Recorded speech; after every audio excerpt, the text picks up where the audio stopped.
பிரைத்தலோட் மக்களே, இன்னைய நாளும் நாங்கள் வீடியோ சமையல் வீடியோ இல்லை, ஆனால் சாப்பாட்டு வீடியோ நாங்கள் பார்ப்போம்.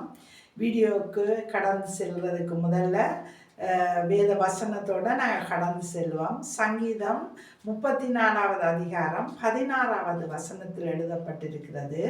நொறுங்குண்ட இருதயம் உள்ளவர்களுக்கு கர்த்தர் சமீபமாயிருந்து நறுங்குண்ட ஆவியுள்ளவர்களை ரட்சிக்கிறார் என்று எழுதப்பட்டிருக்கிறது. நாங்கள் நொறுங்குண்ட, அதாவது உண்மை உள்ள நல்ல தாழ்மை உள்ள இருதயத்தோடு நாங்கள் வாழ்கிற போது கர்த்தர் எங்களுக்குள்ளாய் வாசம் பண்ணுகிறதுவனாக இருக்கிறார். அதாவது எங்களுக்கு சமீபமாயிருந்து எங்களோடு கூட இருந்து எங்களை வழி நடத்துகிறதுவனாக இருக்கிறார். அதனாலே நாங்கள் அப்படிப்பட்ட நல்ல இருதயத்தை நாங்கள் வாஞ்சிப்போம். இனி நாங்கள் வீடியோக்களை கடந்து செல்வோம்.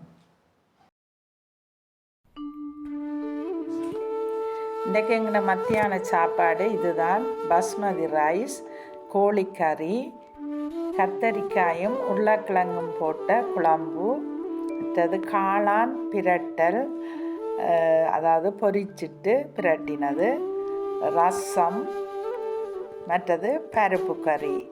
இதுவெல்லாம் தான் எங்களோட மத்தியான சாப்பாடு. இன்றைக்கு காளான் கறி நான் சாதுவாக பொரிச்சிட்டு பிரட்டலை வச்சது.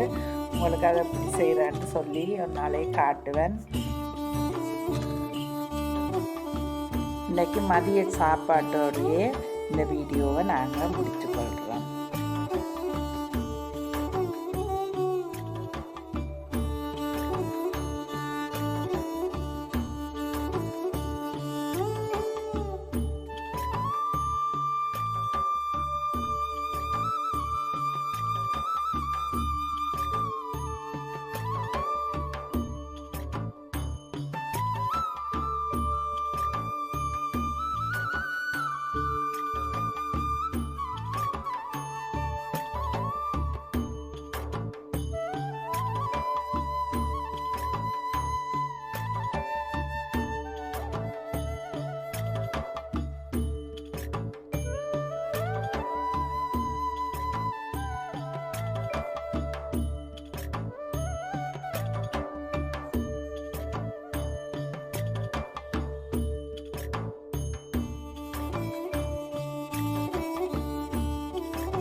God bless you.